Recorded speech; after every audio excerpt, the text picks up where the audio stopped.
This is a general discussion about mental health. It is not to be interpreted as specific advice for a specific situation. Every situation is unique and requires advice to be tailored and adapted to that situation. All information in this broadcast is for educational and informational purposes only. It is not intended as a substitute for professional mental health services. If you or a loved one are experiencing mental health distress, please speak to a licensed professional in your area. It's time to shine that light that lives in you. Living well. It's not too late to change. It's time to be the change. Living well. It's time to shine that light that lives in you. Living well. It's not too late to change. It's time to be the change. Living well takes a community.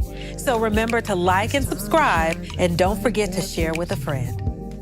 Welcome to Living Well, where we attend to the mind, the heart, the body, and the soul. Today, we're going to talk about something that hits home, literally. We're going to talk about family dysfunction and possibly your role in it.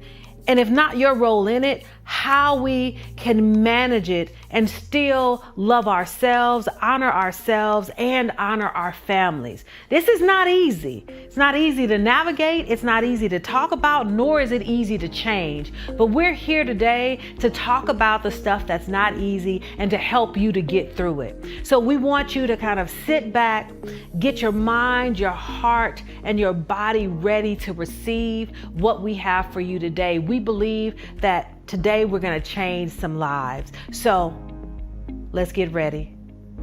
This is Living Well.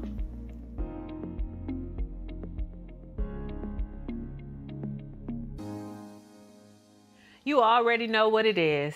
It is time for the water cooler segment, where we come out of our psychology offices to talk about those things that are hot in the news or social media or just on our minds. So we have a segment for you right now. Let's take a look at this, and then we're going to come back and talk about it.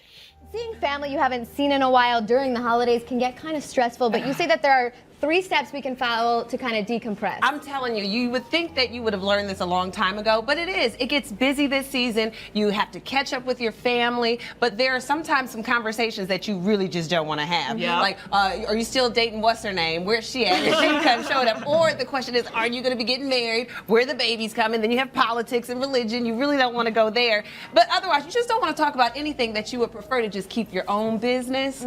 So here's some tips on how you can direct the conversation. So instead of just saying, I'm going to avoid everybody, which can feel really awkward and uncomfortable, let's put the power in your hands. Ooh, I like that. First thing, here's the first one. Yes. Okay, so you have grandma, you have grandpa, you have the elders, you have the aunts. How about you talk to them? Really? Take the time to spend most of that prime time talking time with them. Ask them questions. Ask them about their favorite holiday moments, some of their childhood memories. I mean, because 2 things are going to happen. One, they're going to feel extremely special, okay? And they're going to feel like, you know what, someone's taking some time to talk to me. But you're also avoiding talking to that noisy aunt. Okay, now for number 2, because sometimes you just can't avoid it. You cannot avoid talking to the nosy auntie because she wants to get the scoop and the dish on everything. But this is what you said, Felicia. You lead in with the questions. Keep them busy answering your questions. In fact, you can do stuff fun like, you know, what have we never done for Thanksgiving that you think we should do that we've never done before? Or a friend of mine went on a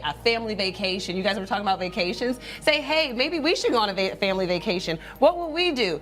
Keep the questions coming to them so that when they try to ask you questions, you can just keep it going, and then you can always ask for seconds. You know, you can say, I have to hit that macaroni and cheese up again. I'm with you on that one. All right, well, what about like playing a game? Okay, and what so- type of game? Because that could be lead me Here's down the a lot thing. of paths. Sometimes when we think about communication, we always think that it has to be this eye to eye, it has to be talking, I exchange, you listen.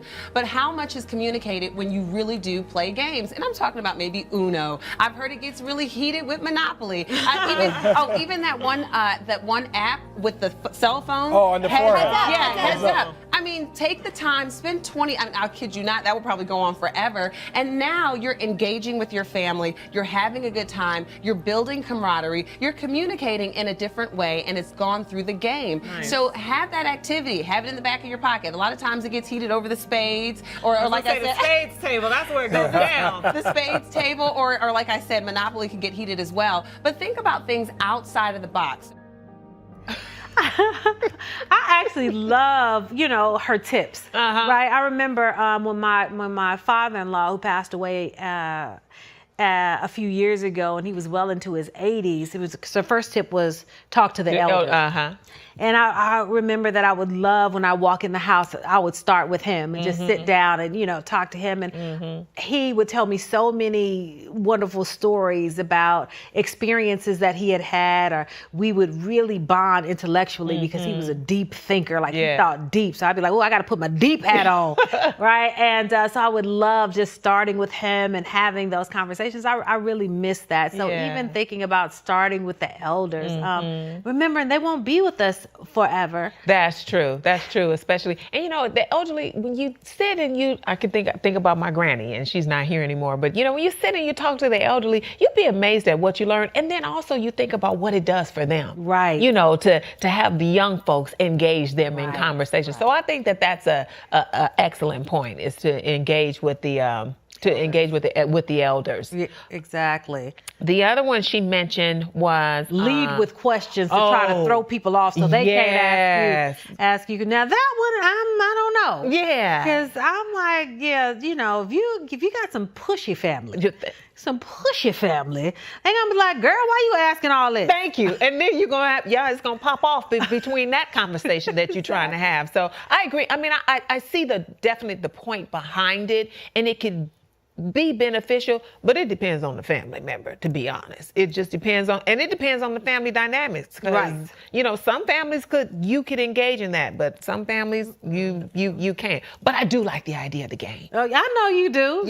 Introduce that phase 10 game to our family at the holiday. We sitting up there for 4-5 hours and ate 3 more plates trying to get through phase 10. See? Y'all know about phase 10. Phase 10. Do it when you have a lot of time. Yes. But playing games is a great way to kind of engage the family, to take attention off of one person and just do something that's fun and lighthearted. Yeah, that's fun and lighthearted. She mentioned, or somebody mentioned, unless it's spades and you don't know how to play spades. Please. Now that's just a whole nother level of conflict that you create. Please don't get put out the house because you done reneged. Because you or underbid it. And overbid it. Yes. Yeah, it can be a problem. But it is. It really is a good way to kind of offer distraction. But I was listening to that also, and those tips, those pointers are really good points in a perfectly ideal family. But the truth of the matter is, you and I both know we can identify a bunch of families. That might not be an option. Yeah. That might not be an option. Where those tips will kind of fall flat, or they're not strong enough to do what she's advocating for you to do, which is to take the power back and put it in your hands so that you're not at the will of people asking you, when you're going to have kids, or when you're going to get married, or any other thing, is your husband working yet? Right. Just there could be all kinds of questions that are coming up that people are asking, that those talking to the elders, the elder might be the one That's asking. what I was going to say. The elder is the one that, will bring up the conversation. Well, child, when you gonna bring me some grandbabies? Exactly. You still hanging out with that fella? You know how, because the elderly, they don't have no filter either. Right. You show are spreading. Yeah, that exactly. I'm gonna ask you not to say that. You'd be like, okay, Granny, I'm trying to respect my elders, and you done popped off with this. So there are times when the elderly could be the major source of the conflict. Exactly. Exactly. And some people are not open to answering questions. So we're talking about and thinking about on this episode, how do we manage family gatherings, Yeah. whether there are holidays coming up, and it doesn't matter. We have holidays that are coming up. Thanksgiving is always coming up. Christmas is always That's coming right. up. New Year's, Easter, 4th of July, Yeah, Memorial Memorial Day, Day. birthdays, weddings, funerals. So holidays are always coming up, or opportunities to gather as With a family are always coming up. So we can Yeah. focus on big holidays at the end of the year, but really this conversation is about any time that you are in a situation where you have to be with your family and manage conflict That's true. or distress, whether large or small. Right, whether large or small. And that's a really good point, because I think the pointers and the tips that she was offering would be appropriate if we're talking about perhaps maybe something small. But we also know that there are family dynamics where there's something really, really, really heavy that people are trying to navigate and manage, and that might not fit. And Right. so I think that that's important to have conversations about, like, how do we manage some of the most difficult circumstances with our family members when there's an expectation that we got to go to Big Mama's house on Sunday, every Sunday. Right. Like you said, not just a holiday, but the ritual is we got to get together every Sunday. Right. And have Sunday dinner. Right. What is that going to look like? Exactly. And I think this is a challenge and a struggle that many of us have experienced, Yeah. and we don't know. We kind of feel at the will of our family, and we feel that we have to. That's true. But I think we can learn today that the only thing that we have to do is take care of and regulate ourselves. That's true. It's the only thing that we have to do. And I think we need to bring in an expert who works in this area Oh, yes. to help us to learn tips and tools on how we can walk this thing out Yes. with our family. Very much needed. And with that, we'll be right back with our special guest, who is a certified family life educator and has worked in this area for about 20 years. Let's hear what Dr. Bree Cook has to say.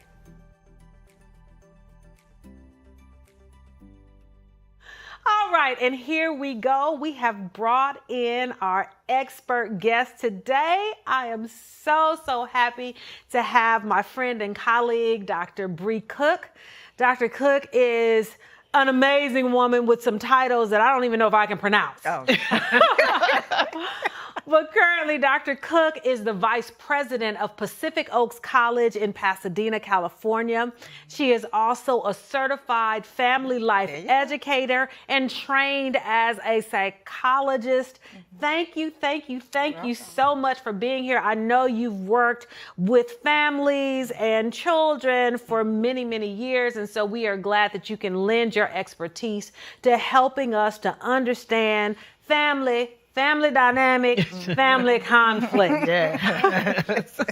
So just to get the conversation started, I want to ask you, so what are some of the most common reasons that you've seen in your work for family conflict? So why are we fighting? Because hurt people first and foremost. So there's generally trauma, hurt, and pain, which breeds this bad communication skills, and an inability to kind of talk through things. So why do we continue? If everybody is hurting, why do we continue to engage? Why do I play along with that? Because families are families, and everything about society tells you you're supposed to be with your family. You're supposed to love your family. You're supposed to be close to your siblings. Take care of your parents. Never mind that these may be the same people that have hurt you or traumatized you. But we always seek our family of origin, right? And we don't get to pick these people. These are the people that are with us, from day one. So given that this is our family, as you just said, and we didn't get to pick them, and society tells us that we are supposed to be with them. So in that same vein, is there such thing as a dysfunctional family? I would say no, but there is a such thing as family dysfunction. Oh, And okay. dysfunctional behaviors. Okay. So kind of reframe it a little bit. No family is perfect. Even if we look at another family and, oh gosh, they just seem to get along. well. Generally speaking, there's other things that are, under the surface. But I wouldn't say dysfunctional family, but definitely there are things that are dysfunctional that we do or that people do or behaviors that people do. Such as what? What are some of Abuse. those? Well, okay, that came off the tongue real quick. Yeah, abuse, manipulation, any of the personality disorders, can breed just really horrible relationships. But generally speaking, there's some kind of trauma or abuse, that's happened in somebody's life, early on. And it continues, right? And you grow up and you learn how to survive and cope, right? And then you move on to grow up in adult relationships, and those coping mechanisms are no longer, they don't work anymore, right? Because you're operating with other people. So, Gotcha. Yeah, I tend to agree. Like, I don't think about, families as dysfunction, but I love the way that you put it. But there's, dysfunction within families. Because I tend to see behaviors, even those that are unhealthy and that we might consider maladaptive, they serve a function and they've served a purpose. And so we learn behaviors and how to cope within the systems that we live in. And for some reason, let's say you mentioned manipulation. At some point, you learned that in order to get your needs met, you had to manipulate folks. And then what happens is we grow into adulthood, and your social circle and your, who you consider to be family has expanded. And these are folks who would meet your needs without manipulation. However, what you learned is I can't tell the truth and get my needs met. Right? So I can't say, oh, you hurt my feelings, because your family of origin might say, feelings? We don't deal with feelings, girl. You ain't dying. Get on up. So what you learn to get that sympathy, and this is just an example. So what you learn to get that sympathy is, but if I say, oh, I'm sick, then they will come and be like, oh, okay, well, let's get her some medicine, have her lay down. So rather than being able to express that hurt my feelings, I need to know, then you are, 35, talking about my head. Exactly. You got a stomach or a headache every day. Right. Now people are looking like, girl, she drama. She just want attention. Right. So at some point that behavior was adaptive and it helped you to survive. It helped you to get through your family of origin. And then we grow up and we're like, but it's not functional anymore. It doesn't serve the same purpose. Exactly. It was adaptive. And now it is maladaptive. Right. And now it's maladaptive. Good point. I know we're talking about dysfunctions in family, and we know that there's abuse and or there's manipulation. But I was thinking about the work, in your work that you do. What are some just crystal clear examples that would help people to know, am I part of a family with dysfunction? What are some practical things that they might see? Because some people may not understand that, oh yeah, this is the way we normally behave. This is the way we normally get down, but it feels normal to me, when in actuality, they don't have the sense of awareness about this maladaptive behavior. I think the easiest way to understand is when you're interacting with other people and they're drawing attention to those same behaviors, right? So almost like a reflection or a mirror. And so, you kind of talked about people's friends kind of being like, why you got so much drama? That's a way to kind of look at, well, but this is how I always am. Personally, right? Even with getting married older, right?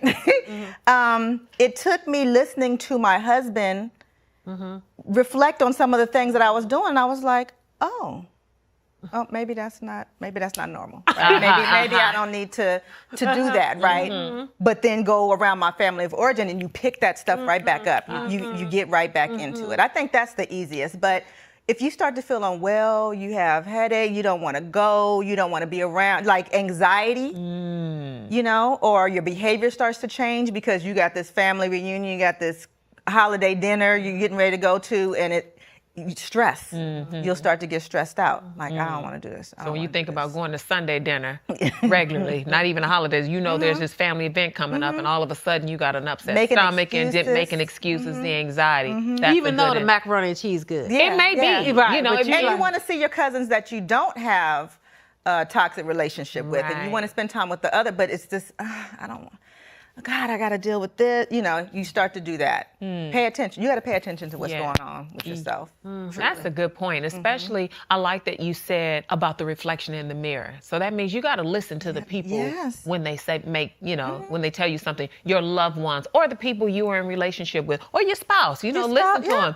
Don't take offense to everything that they say. And if it's continuing to come up, you be like, something might be there. You might be on to something. And now that causes me to kind of reflect and think about my behavior. Right. That's good. That's a good point. I was, just thinking about, as you said, these things being pointed out. I agree. I think that oftentimes it's not until you get out of your family of origin and start to have close relationships with other folks that you start to see. So everybody don't do this, Right. Like so, everybody ain't mad and cussing each other out at the end of the dinner. It doesn't always exactly. It doesn't always end. Or we're not always. Everybody doesn't sit around and talk about that cousin that's gonna walk through the everybody doesn't do that. Exactly. And that helps you to kind of have awareness that, so what we doing over there? Right. And why? And why are we doing it? Right. Exactly. And do you think that people ever are able to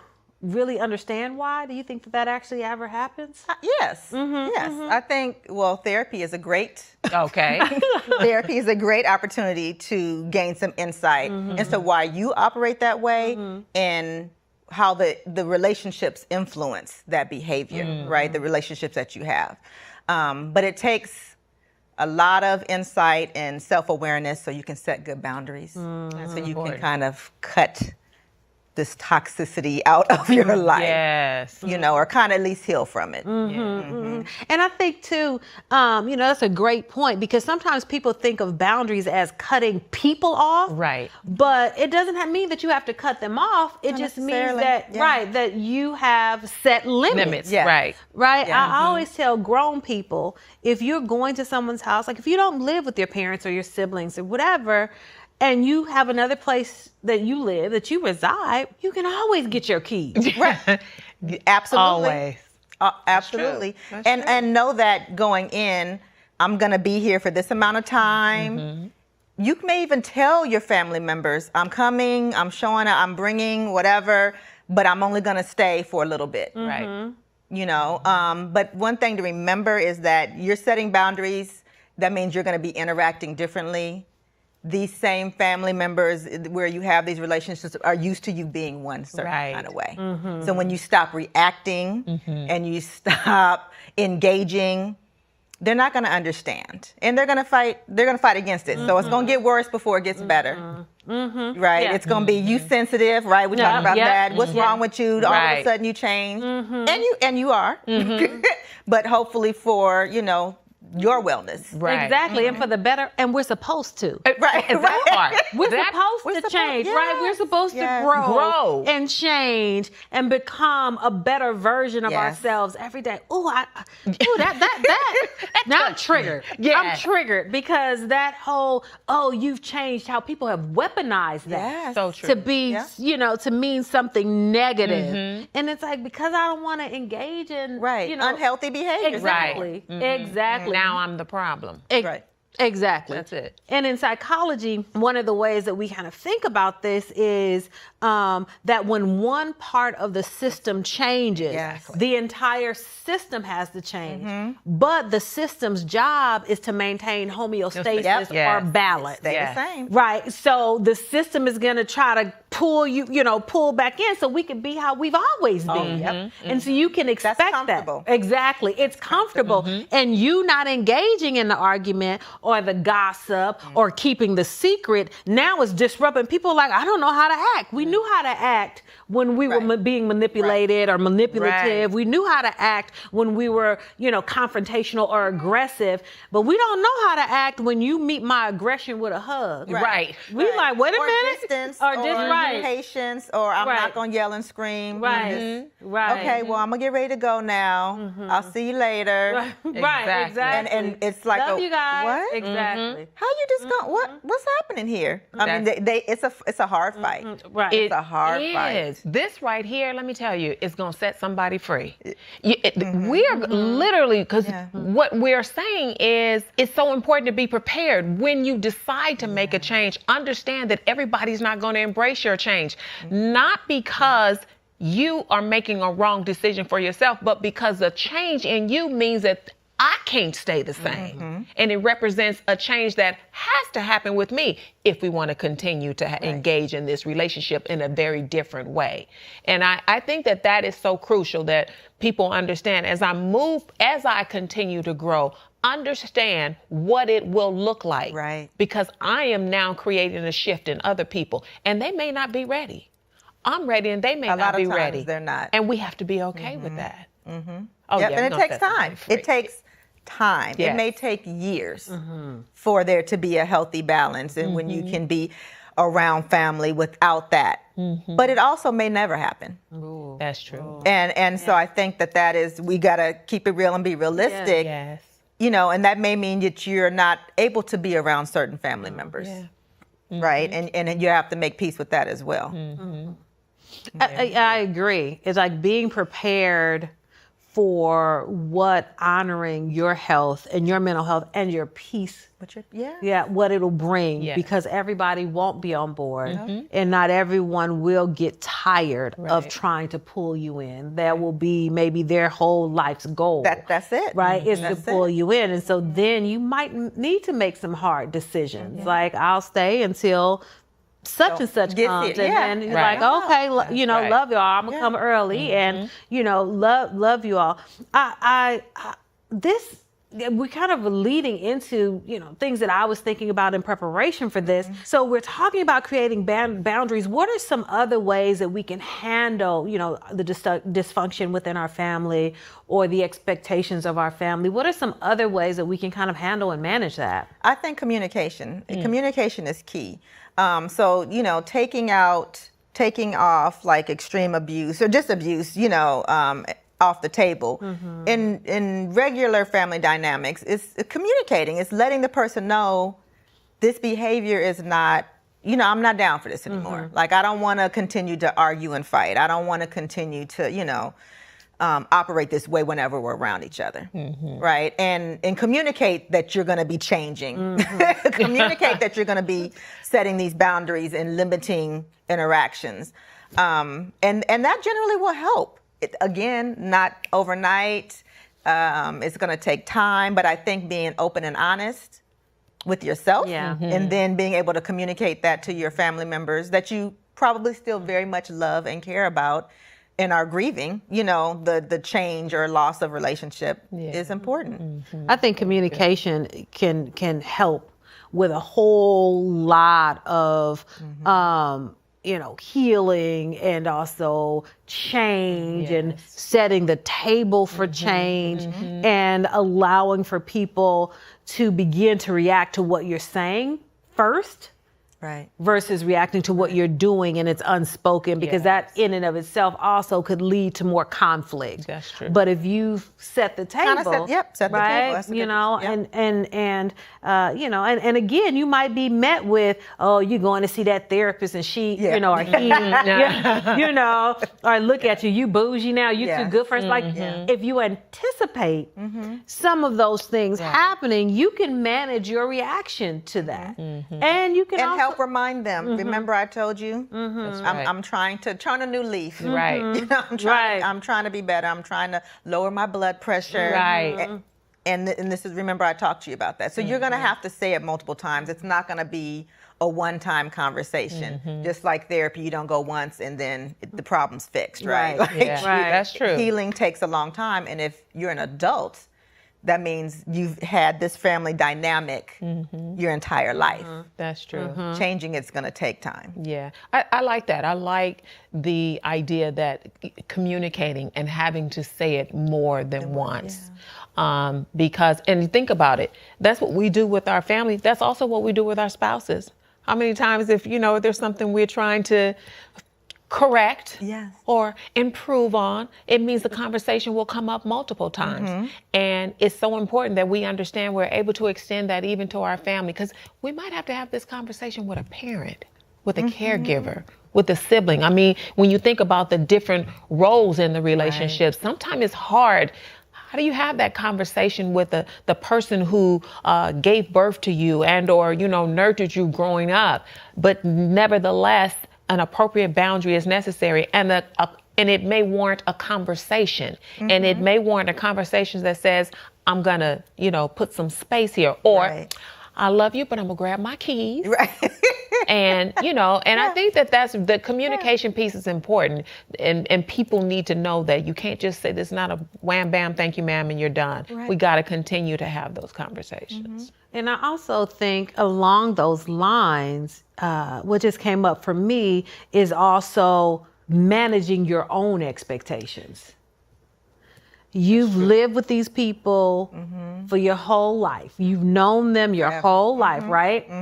So also be aware of your expectations of them. Do you think that you're gonna say, I can tell Aunt such and such not to make comments about my weight and she never gonna do it again? If she been doing it, if she been doing it all your life, then your expectation can be that she's gonna say something, and you might say, well, I'm gonna react differently. Right. And each time that she says this, I might say, Aunt Shay, that really hurts my feelings, and move on. Right. But if walk away. But if every time this happens, you're going to get your feelings hurt and run out crying, then you're not going to get what you need, and she's not going to understand that her behavior is hurtful and that you're not going to tolerate it anymore. The only thing we can control is our reactions. That's it. That's it. We can't control people. That's right. You can have expectations, you can wish, you can pray, you can set the perfect stage, and people are going to do what they want to do. Exactly. And you do have to be realistic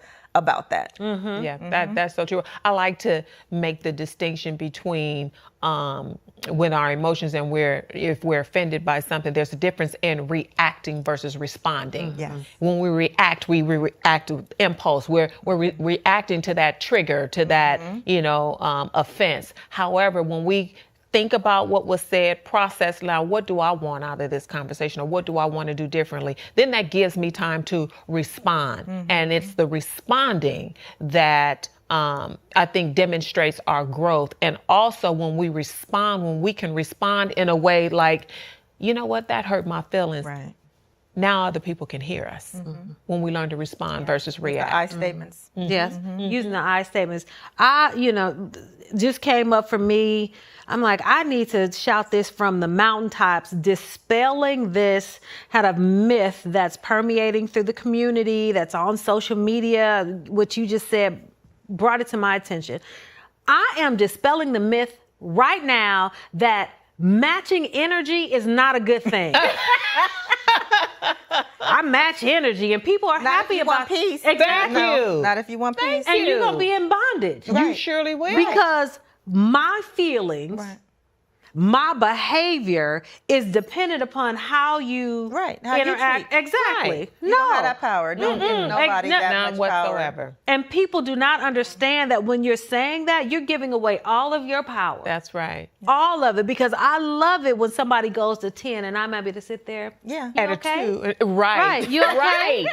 Because it's hard to act a fool by yourself. Exactly. Well, you way up here.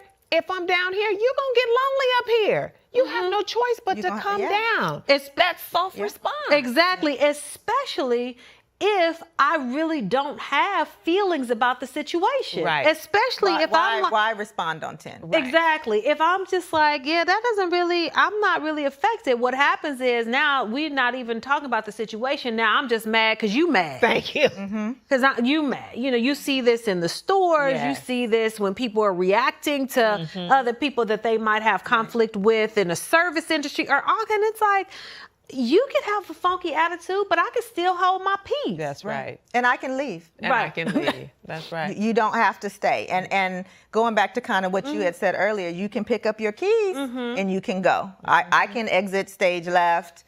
I don't need to be bothered, which also means I'm probably not going to call you. Because if you're going to be on 10 all the time, and I've already explained and we've already discussed, and I've shared with you that's not where I'm trying to be, then that's not where I'm trying to be. Right. Which means I may just need to not be around you. Right. While you on 10, you're going to have to be on 10 by yourself, and I'm going to go over here, and you call me when you feel better. That's right. Don't engage. Yeah. Don't engage. Harder, Good. Easier said than done. For This sure. is true, For especially sure. when it comes to family. I think that's the reality of it. That is the reality. You know, because we're talking about, like you said earlier, family. We don't get to choose family. We don't get to choose them. We get to choose, you know, our extended family, but that immediate family, we don't get to choose them. So it is easier said than done. Yes, we said a lot. Yeah. We said a lot. Seemed like it was coming from a different place of knowing, right? Yeah. Maybe. Not just what we read or what we heard, maybe. I'm currently working on. Right, You know, right. We all Yeah. a work in progress. Yeah, How about that? Absolutely. Exactly. And I think that this is relevant to so many folks, yeah. right? Absolutely. Across yeah. all kinds of times when they have to be around family where there has been some conflict or where there's dysfunction within that family. So true. So we hope and we pray that this has touched some of you and, you know, kind of freed some of you from thinking that you had to be involved. But before we go, we always like to leave people with a resource for further study or where they can learn more about this. And I know you brought a whole list. I know I'm limited. We just gonna ask you for a couple. The people really want to learn how to manage their family dynamics, maybe have some insight on how to do better.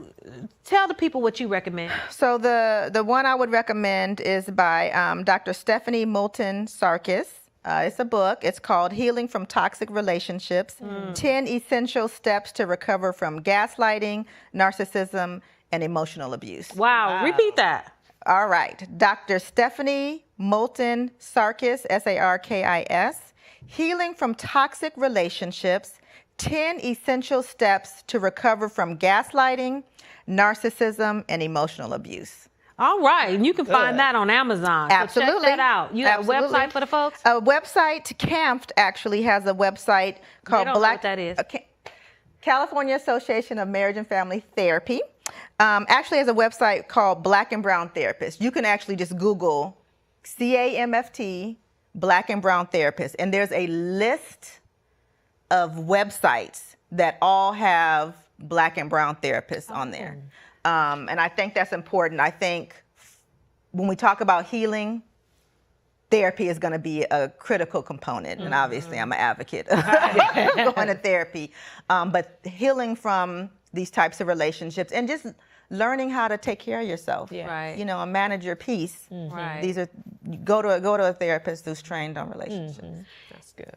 Thank you so much for that. And I'll just add, although we didn't explicitly say it, of course, the foundation of all of this is prayer. Always. Right? That you're praying before you go into situations and God, protect my peace. Absolutely. Hold their tongues back. Right. You Hold know, mine. and allow for this to be a blessed time and you be glorified. Yes. That prayer is always, you know, our mantra is pray and. And pray and. Right? Absolutely. Pray and get you a Black and Brown therapist. So, I want to thank you so much, Thank you so Dr. much, Bree ladies. Cook, for joining us. I know they can find you on Twitter. Where can they find you on Twitter? Dr. Bree Cook. There you go. It's easy. Dr. Bree Cook pretty much everywhere. Okay, Dr. Bree Cook pretty much everywhere. So thank you for joining us. It's been a pleasure. I love this conversation. And as always, as we come to a close, we pray that you are living well.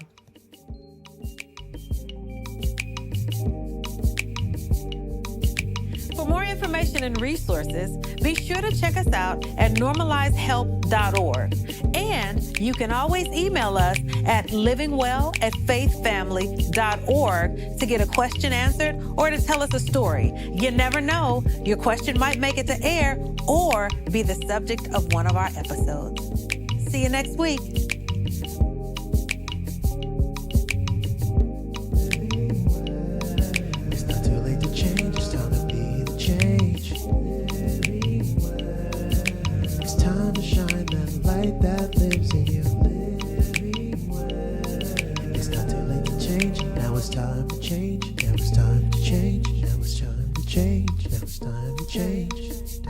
change.